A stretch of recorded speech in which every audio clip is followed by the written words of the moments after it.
All right. Hey, everybody. Welcome back to the podcast. I rarely have guests on the podcast, but I have a couple very close friends that I trust. That's really why I don't have guests on the podcast, because I need to make sure that I don't have every random marketing Yahoo in the world giving you guys terrible advice, because there's a lot of terrible advice out there. But today I am talking with my dear friend, Angela Brooks, who has been on the podcast before because she is amazing. And we are going to chat about a topic that has been on both of our minds and may or may not be relevant for you. So if this is not an episode that you are interested in, feel free to go ahead and skip it. But otherwise, we are going to talk about when to leave your network marketing company and how to do it the right way. So welcome, Angela. Hello. It's so good to be back on the podcast. Thank you so much for being here. I know it's been a while. Well, I took like a year break almost. Yeah. And so it's been a while. But Angela and I, let's just cut to the chase and then we'll give you the background. Angela and I recently both left our network marketing companies for other companies. And so this is something that we have been discussing a lot. And we figured, since we chat about it on Voxer and in person and all sorts of other stuff, we might as well just share this conversation with you. So for those of you who don't have the pleasure of knowing Angela, I will give you just a short introduction to her. And then I'm going to ask her to tell her story because she's amazing and has tons of marketing experience. So Angela and I met at a generic network marketing event in, 2016 or something. And we eventually joined the same mastermind, hit it off, and have become friends since then. We have been, all over the US and then some, to all sorts of different conferences and trips and vacations and whatnot. But she is the person that I always reach out to for advice, for sanity checks, and just for overall marketing experience, because she's a just marketing genius. So you should be following her if you're not already. But Angela, tell me a little bit about how you got into network marketing in the first place. Well, thank you for that introduction, first of all. And we have been all over the United States, literally. I got into marketing actually sooner than when I really stopped and think about it, it was back in 2000. But the internet really wasn't popping until 2008, and it really wasn't much of an internet experience until probably 2010. And that's when Facebook showed up, and it wasn't just for college kids anymore. And so I started playing, didn't really know I was marketing back then. I was just trying to learn to do Facebook. But as I learned, and as I was able to afford different coaches and things, I learned how to do more marketing, or just being myself and sharing what I was doing was actually my marketing, and it worked for me. And so, everybody thinks you have to be extra fancy, and you don't. People just want to meet you and bring you to the marketplace. They want to see what you've got. So that's a long time. But I've been in the network marketing space since 2000. Didn't really start marketing till 2010, 2012, in the early days of network marketing on the internet.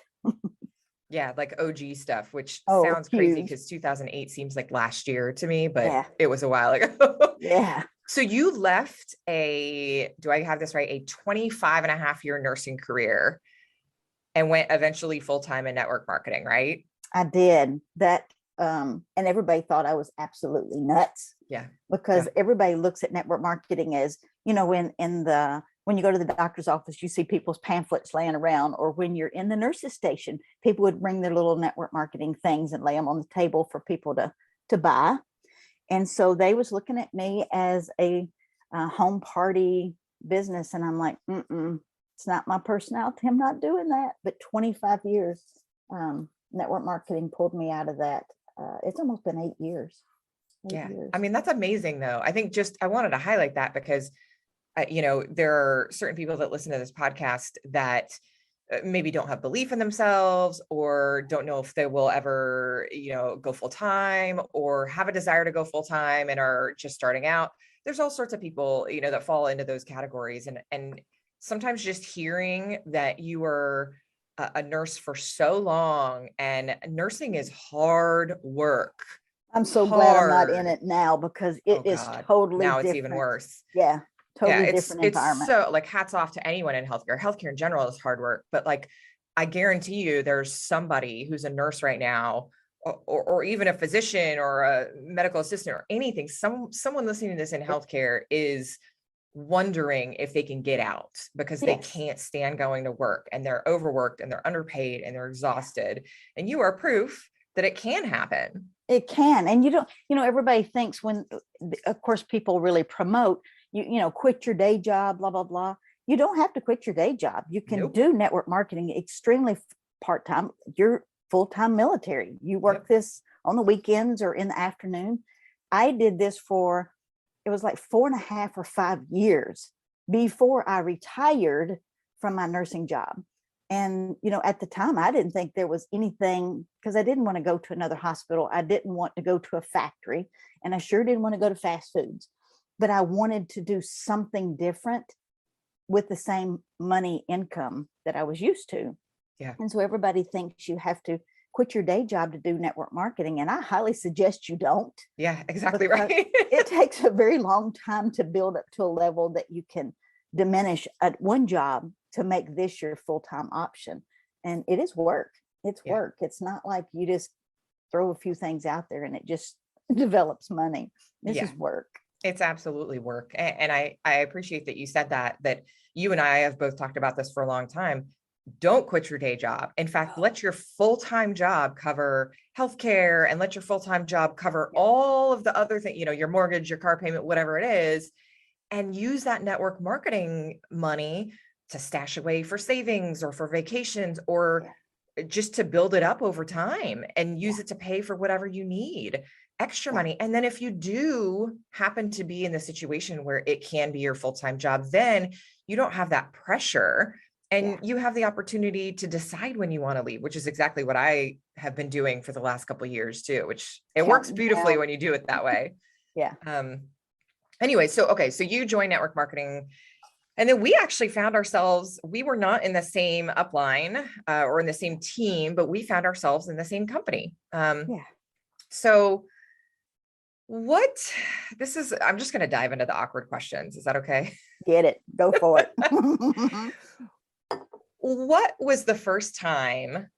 You don't have to tell me like the specific situation, but were there times where you thought to yourself, God, I'm really not happy, but you were scared to say it out loud or to even admit it to yourself? Yeah. Oh gosh. And I would probably say a good 3 years 3 years ago is when I started going, I wished I could do something different, but I had the network marketing handcuffs up, the golden handcuffs. And it made me feel just like I did when I was still in nursing, and I didn't feel like I could get out of that. And I'm like, oh my God, here I am with another set of golden handcuffs that look different, but feel the same. And so I just didn't feel like I could build another network marketing opportunity because I was in there for 11.5 years. That's a big team. That was a lot of money. It was a lot of work. And I was like, I can't just walk away from that. And then you know, I don't know if it was you or Shauna said, why can't you? And I was like, well, I don't know why, but it was a fear factor. It was huge fear for me to walk away and start over. And so I don't know. I mean, you just kind of glossed over that, but you had a massive team, a huge team, a 6-figure income. This is now your full-time job. So the thought that goes through your mind of how do I walk away and not take my income down to zero and not freak out about it? How do you trust yourself? How do you know that you're going to succeed somewhere else also? Trust was a huge thing. But I wasn't starting over. I was starting again with a whole different knowledge base than I had when I began in 2010. Because I had built the team it was over 9,000 people. And when you look at that kind of monthly income, and of course I discussed it with my husband, Dale, and he knew I wasn't happy. And he's like, you can do this again. And I'm like, I don't know, there's so much work. But the moment that I made that decision and that I actually pulled the trigger, of course, coming out of one company, going into another, there's a lot of things you need to do well. And we've talked about that too, is you don't want to just leave and be a creeper and try to poach off your people, because that's not their interest. There are people going to follow you. regardless what you do. But I tried to come out of that company well. Yeah. And it didn't go quite like didn't go quite like you had planned. And it was like the way people turned on, it was like throwing daggers. It's like, why am I intimidating you? Because I want to go somewhere and be happy. Why can't you just bless and release and let that happen? But people get really upset. They get really intimidated when you move and you've got an organization that big. So let me just contrast that. My organization was not that big, not as big as yours.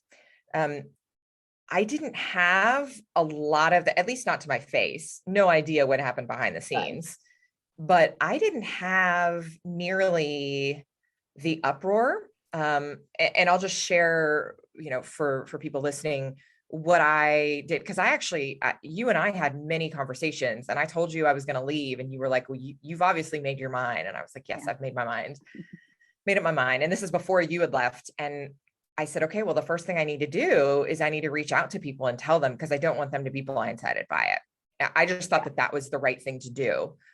There's no handbook, there's no, rule book for any of this, but I've changed organizations. I've had a lot of like military job turnover. And I know that there's certain things that you can do and communicate before you leave to make it a smooth transition. So I had actually reached out to my upline, a couple different people, and I was terrified. I was sweating, I was shaking, but I made a list of people that I needed to tell. And I just kept it brief. And I said, look, I haven't been happy for X, Y, and Z reasons.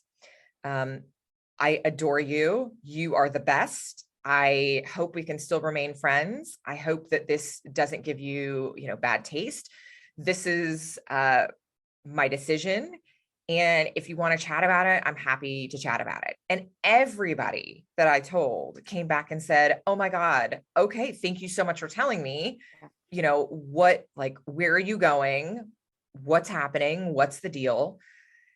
And I think had I just left without having that conversation, it just wouldn't have gone well. It wouldn't have gone well. So I was fortunate that I didn't have a whole lot of pushback. Like I said, I'm sure that there were conversations behind my back, but that's okay. Oh, well. I didn't hear them, so who cares? And then what was really funny is that I joined a new company, and you and a bunch of my old upline were my first customers. Yes. Like, I was blown away. I was in tears, and I don't cry a whole lot, but I was in tears with gratitude of just how someone having an abundant mentality and there's all those like cute Instagram things where it's like real women fix each other's crowns. But when it comes down to it, most people don't actually have that attitude. Absolutely. Right? Like, that when your old upline becomes one of your first 5 customers in your new company, that's someone who's got your back and who loves you for who you are, not just because you are making them money. So, I'm only highlighting that because I think you and I were in different situations. We had different experiences. There's no right or wrong. There's no way to tell what experience you're going to have. Obviously, if someone's leaving a company because it's a tumultuous experience, or you have strife in your team, like, you could probably expect some upset people. But I think the more prepared for that you are, the better. So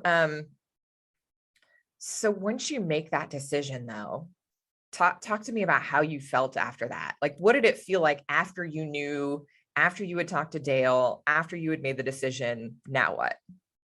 It was instant relief. I mean, it was just like, I actually gave myself permission to do this. And it is almost hard to explain. It was just like bricks were taken off my shoulders, because I felt like I was somebody's paycheck. And when I reached out to my personally enrolled, I, made sure I was following people that had done this before.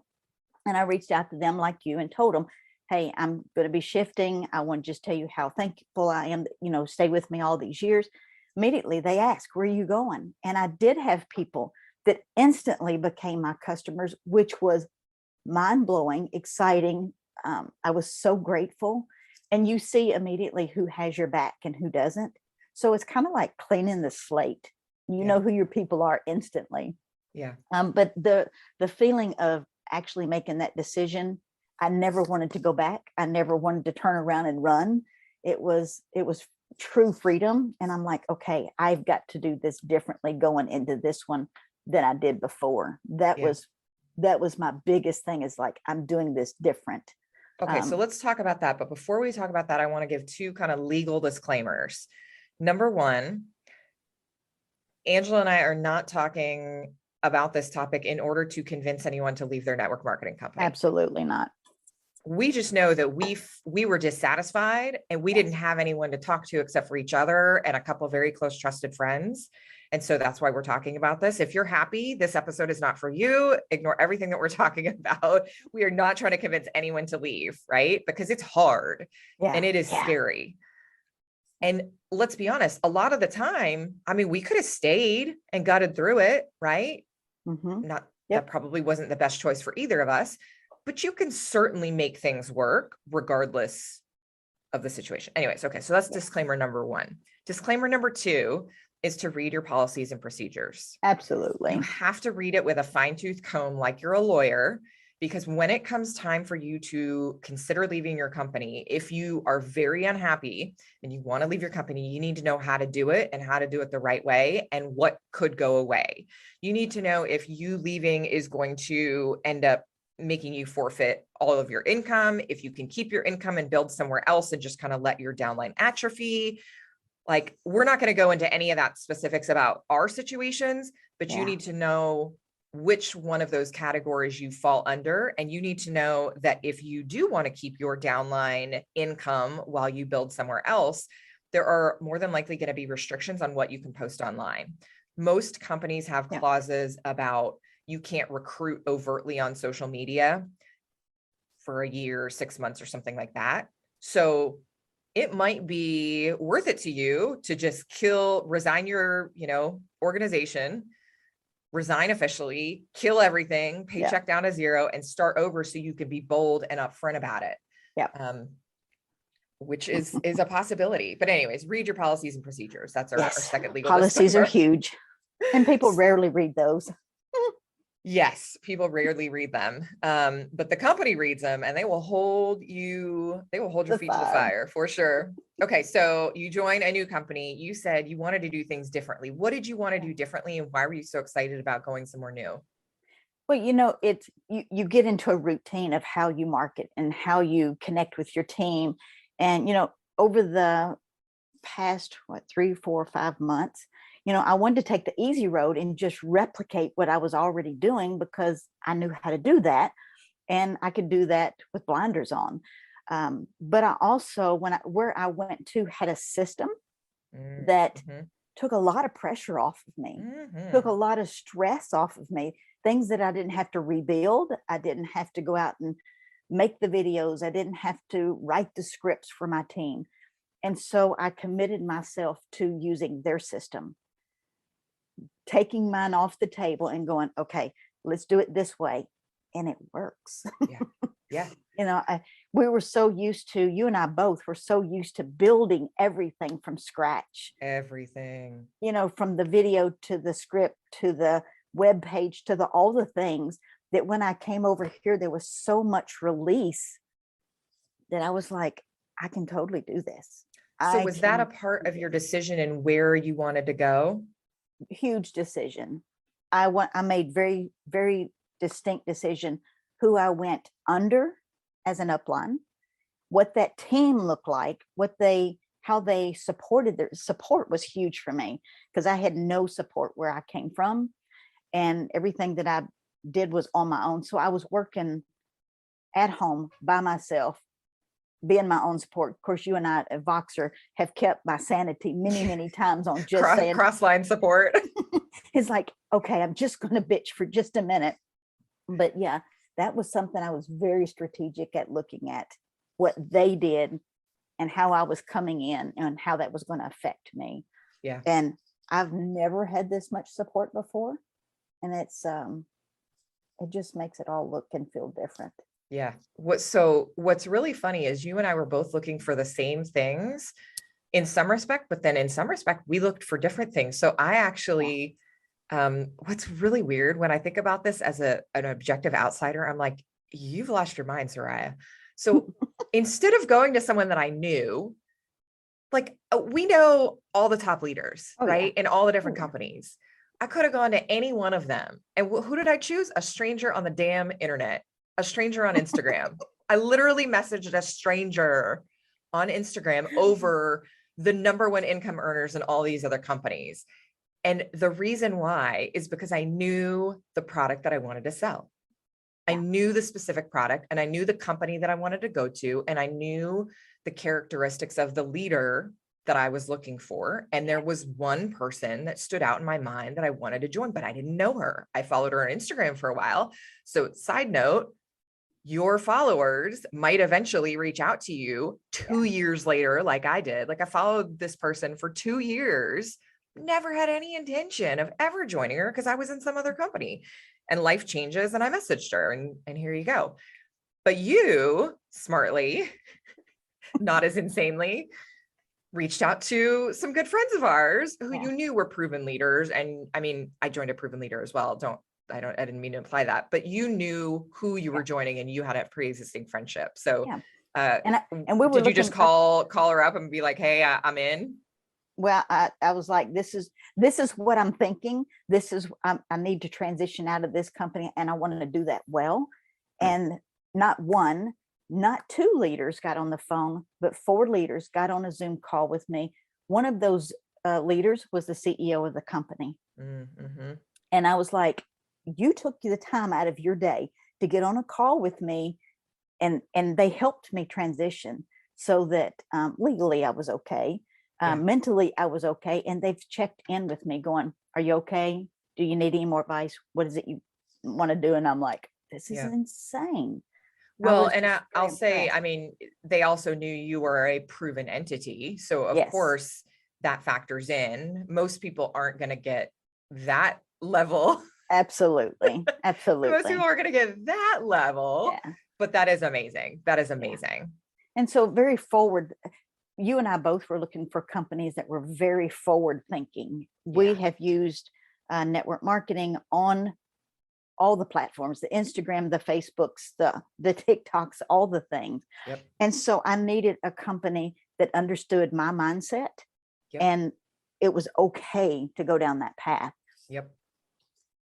And that, I mean, that's just where home is. That is what we've used. And so I needed that path in order not to, because I'm not doing a home party. I'm not doing it. Well, this podcast is called Monetize Your Social. So everybody here is looking for companies like we joined who are into figuring out. I mean, look, you can build any way you want in any company. If Angela Brooks decided that she wanted to do home parties tomorrow, no one's going to stop you. But if you want to monetize your social media, you probably should be in a company that helps you do that.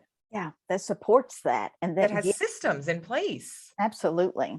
When somebody gives me and systems and leads and all that kind of stuff, right? Can actually knows what a lead is. It's like, hello, and how to generate them so that it's the right people and not somebody just kicking the can for information. Huge difference. Yeah, because something that, you know, so we have both coached under Ray Higdon. We did for years. And one of the things that I'm so grateful he taught me is that if you repeat yourself more than twice, you need to make it a video. Now, I'm going to translate that into you need to make it either a video or a cut and paste script or something, right? There needs to be a system that recruits people, because the question is, if your team grows to 30,000 people, are you still going to be answering individual questions, like typing them out over Messenger all day? Absolutely not. You will not have time for that. No, that is insanity. No. So why would you not go to a place that has a system where you can quickly get people's information, figure out what they need, put them into some sort of funnel system, video, whatever it is that your company does, and get them onboarded quickly? Like we both were looking for that. We both found different variations of that. And the onboarding, when you have a system that does the onboarding for you, you don't have to think about it. You just send them or place them into this little circle. They get all the information they need. you're not stressed about, oh my God, are they getting what they need? Yep. Then you get to review, is this person showing up? Are they going to be somebody that's going to read it, 3 weeks down the line, or is this somebody reading it, asking questions? So you immediately know who to jump on board and start working with, which is just phenomenal to me. So phenomenal. You know what? So when I reached out to the person that I eventually joined, one of the questions, I had like 3 questions for her.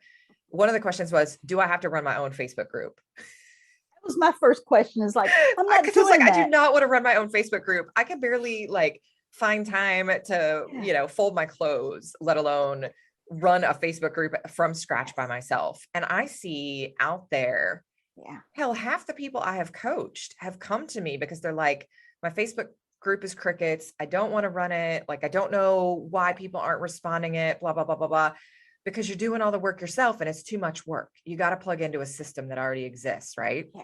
Yeah. And you can add people to a group. You can tag them in a video that's already got the questions that they're answering, and then you can follow up with them. Hey, I'm going to follow up in 20 minutes. I'm going to follow up in 30, whatever. When there's a system in place, business is fun. Yes. When you're not stressed at what to do next, business is fun. Yes. One of the biggest things that I don't think a lot of people use enough is text replacement on your phone. Of course, I don't know. Yes. I've got it on iPhone. I don't know with other phones, or, it has, but that is what I have a starter. It's like start here is my keyword. Yep. And it sends them a message.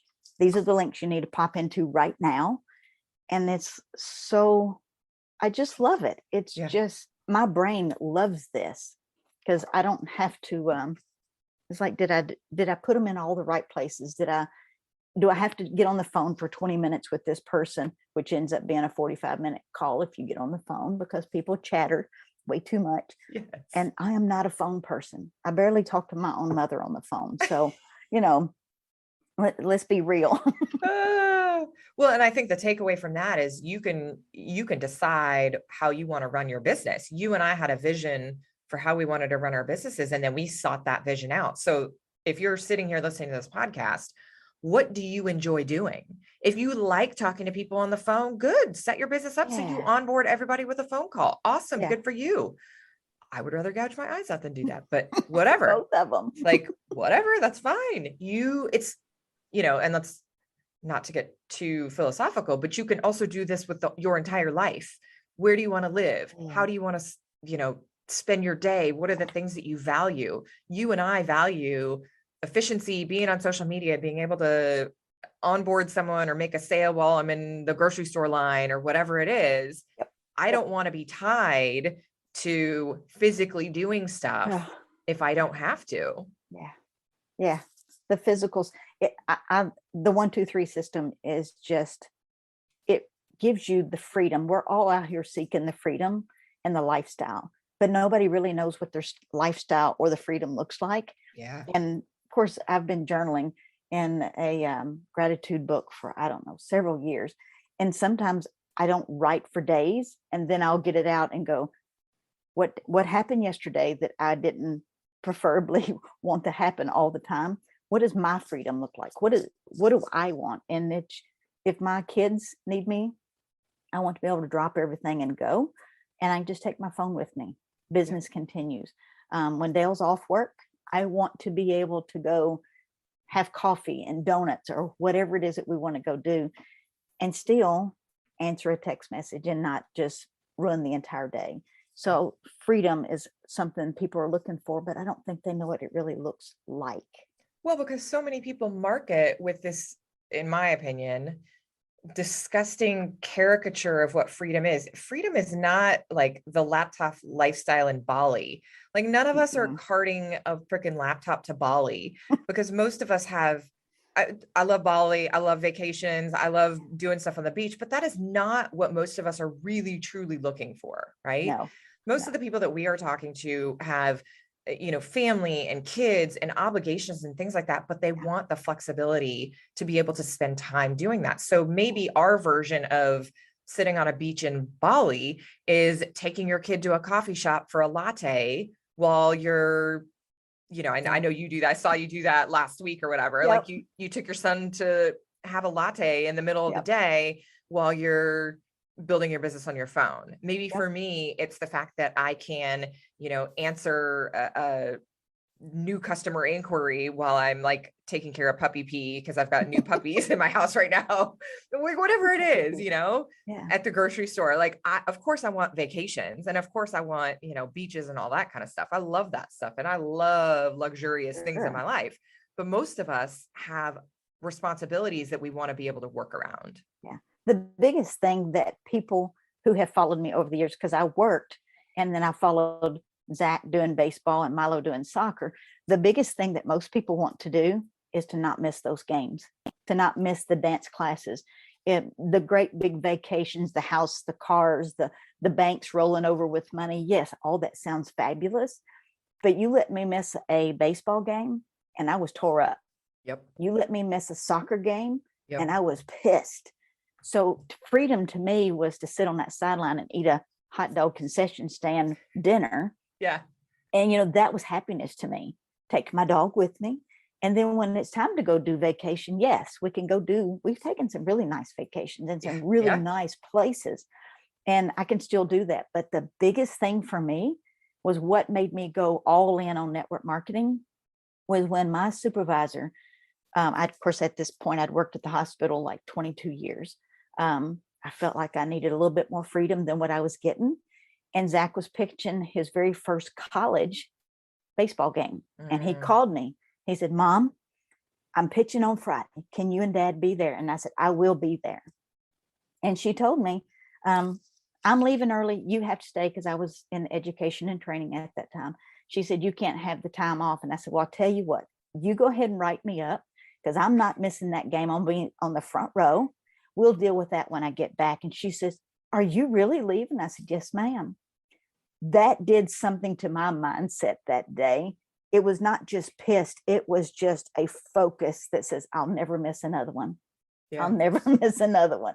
Good for and you. I retired from that incident. That was like in May-ish, June. I retired that December. And only because you had network marketing as another stream of income, were you comfortable? I mean, I'm sure it wasn't comfortable, but like the idea of just leaving, you had the freedom to do that. Yeah. I had replaced my nursing income. Of course, again, I had already been working in network marketing 4.5, 5 years. Yep. So it's not like I just joined and I just walked away. Yep. I had been working. And when this opportunity came up, I was able to make that decision. Yep. I think it was July, I was eligible for my nursing retirement. I called and I said, when am I eligible? And she goes, like tomorrow. Like literally, that was the conversation. Oh, wow. And I'm like, oh, send me my papers. And she laughed and she said, are you serious? Yes. Yes. And I put them in for December. So I had that opportunity and I was able to make that drastic move because I had been working this part-time while I was working full-time. So I don't want people to not hear that. And I don't want anybody to start network marketing and go, oh, I can just quit my job. Yeah. I don't suggest you do that. Yeah. No, but that's really what I've been doing too. So I am now past the point where I'm eligible for retirement, but I took one more little job in Texas so that we could move and be closer to family. And we bought a house and remodeled it. And I did all of that with a full-time paycheck, with healthcare, with benefits, with that, also working my network marketing business. Because if I had gotten out of the Army and then moved and then tried to remodel a house and felt all the pressure of my business being my only income, that would have been a lot. Like doable, but it would have been a lot.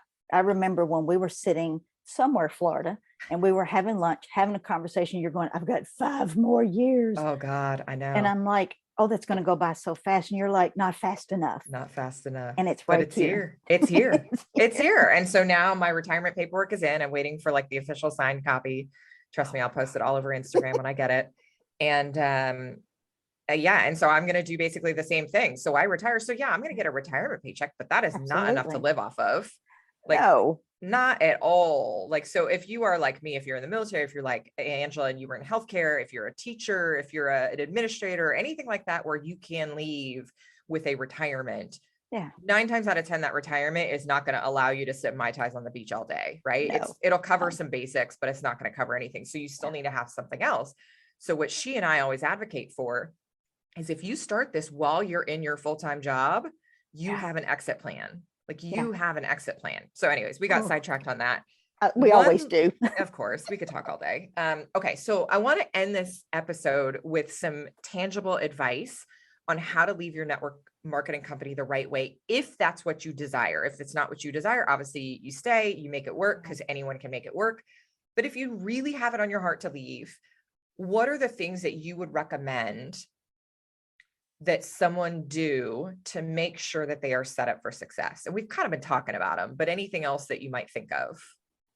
The first thing I did was I reached out to my compliance at the company, ask. They sent me, the emails. I had all the email proof, the documents, the 1, 2, 3s that they asked me to do, and I was doing those.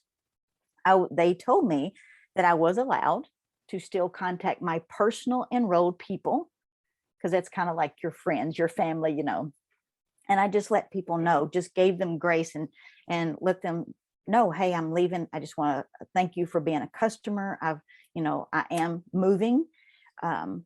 And I just make sure you do the policies so that you're not, and don't go poaching your people. Don't go. I think that was the biggest fear. They thought that I was such a massive recruiter that I was just going to take all those 9,000 people and move with me. And that's not You're like, what I wish, happened. but no. That's not what happened. But I'm not that skilled. Yeah, I'm not that good. But contact your personal enrolled, contact your company, make sure that you're exiting with integrity. That was very important to me.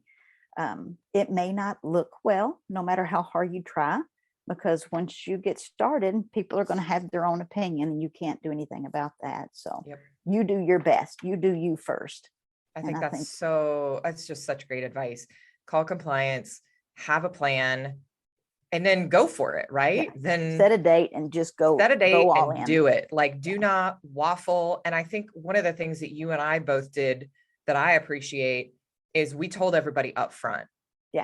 Up front. Hey, I am so grateful for the experiences that I've had in XYZ company. It has made me who I am. Mm-hmm. I have met people. I've traveled the world. I have done XYZ. Like, it's been fantastic. And I'm ready for my next chapter. That's not an indictment on the last company or the people or anything like that. I'm just ready for something different. I don't know why. It's just in network marketing, people lose their minds. But in the corporate world, you can jump companies and people don't think you're a dirtbag, right? Like, people don't get mad.